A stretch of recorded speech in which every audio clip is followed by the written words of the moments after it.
سب سے پہلا سوال، ان اول ما یحاسب بہ العبد یوم القیامۃ صلاتہ، پہلا سوال کیا جائے گا میرے بندے تو نماز پڑھتا تھا کہ نہیں پڑھتا تھا؟ یہ الگ بات ہے، اگر کوئی نماز نہیں پڑھتا ہے تو کیا وہ کافر ہو گیا؟ اس کے بارے میں علماء کا اختلاف ہے۔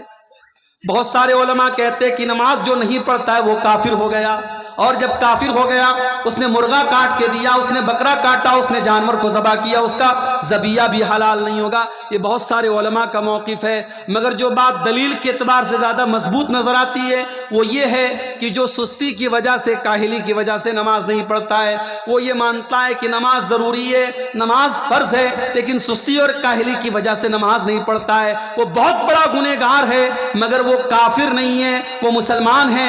اگر وہ جانور کو ذبح کرتا ہے اس کا ذبیحہ حلال ہے، اس کا ہاتھ کا ذبح کیا ہوا جانور ہم کھا سکتے ہیں، مگر بہت بڑا گناہ کر رہا ہے۔ اس لیے کہ قیامت کے دن پہلا سوال کیا ہوگا؟ نماز کے بارے میں ہوگا۔ اگر نماز کا معاملہ صحیح ہے تو انسان کامیاب ہے، اگر نماز کا معاملہ گڑبڑ ہے تو انسان ناکام ہو جائے گا۔ اسی لیے اللہ قرآن کے 29ویں پارے میں فرماتا ہے جب جنتی جنت میں چلے جائیں گے اور جہنمی جہنم میں چلے جائیں گے تو جنتی لوگ جہنمیوں سے سوال کریں گے ما سلککم فی سقر، اے جہنمیوں تم جہنم میں کیوں چلے آئے، تم نے کون سا گناہ کیا تھا؟ تو جہنمی پہلا جواب کیا دیں گے؟ قالوا لم نک من المصلین، کہیں گے ہم نماز نہیں پڑھا کرتے تھے، ہم نمازی نہیں تھے، ہم بے نمازی تھے، ہم نماز کے ٹائم کھیل کود کیا کرتے تھے، ہم نماز کے ٹائم تماشے کیا کرتے تھے، ہم نماز کے ٹائم فضول کام کیا کرتے تھے، ہم نماز نہیں پڑھتے تھے۔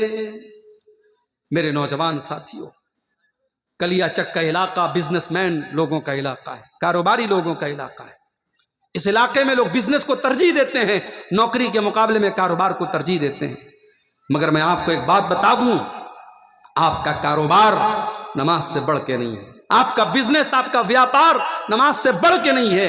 میری ماں بہنوں، آپ کے گھر میں جتنے بھی کام ہو جائیں، نماز کا ٹائم ہو جائے، سارے کام کو اسٹاپ کر کے پہلے نماز پڑھو۔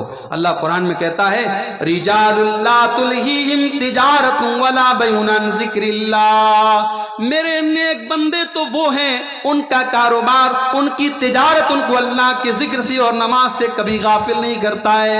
یخافون یوما تتقلب فیہ القلوب والابصار، نماز پڑھنے والے بندے اللہ سے ڈرتے ہیں، ان کے دل میں ڈر ہے اس دن کا جس دن آنکھیں اور دل پلٹ جائیں گے، جس دن لوگوں کا دہشت کے مارے ان کی آنکھیں اپنی جگہ پہ نہیں رہیں گی، ان کے دل اپنی جگہ پہ نہیں ہوں گے۔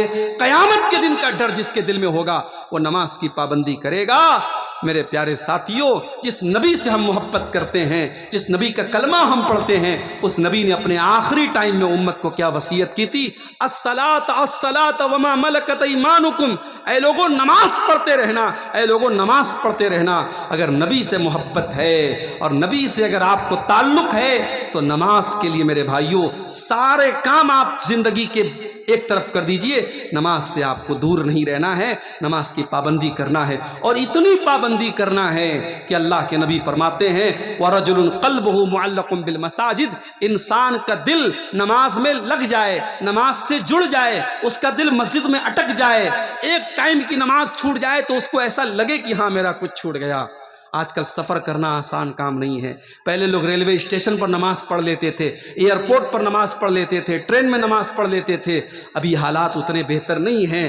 تو جو نماز کی پابندی کرنے والا انسان ہے اگر وہ سفر میں رہتا ہے تو بیچارہ پریشان رہتا ہے، یا اللہ جلدی سے منزل پر پہنچ جاؤ، کئی ٹائم کی نماز میری چھوٹ رہی ہے۔ سفر میں حالات ایسے ہو گئے آدمی ہر جگہ نماز نہیں پڑھ سکتا ہے، تو ایسا انسان فکر میں رہتا ہے، ٹینشن میں رہتا ہے، چنتا میں رہتا ہے۔ میرے بھائیوں، نماز کی ایسی فکر اپنے دل میں پیدا کرو، اس کے بغیر سماج کی اصلاح نہیں ہو سکتی۔ اور آگے بڑھیے، سماج کی اصلاح کرنا ہے تو ایک اور بہت بڑی برائی سے سماج کو پاک کرنا ہوگا، اور وہ برائی کیا ہے؟ اس برائی کو بدعت کہا جاتا ہے۔ دین کے اندر نئی کوئی چیز نکالی جائے، دین کے اندر کوئی نیا کام دین سمجھ کر کے نکالا جائے تو وہ کام بدعت ہے۔ مجھے بہت اچھی طریقے سے یاد ہے، شاید 2 سال پہلے کی بات ہے، میرا کلیا چک کے علاقے میں کہیں پروگرام تھا۔ میں مالدہ سے جب کلیا چک کی طرف آنے لگا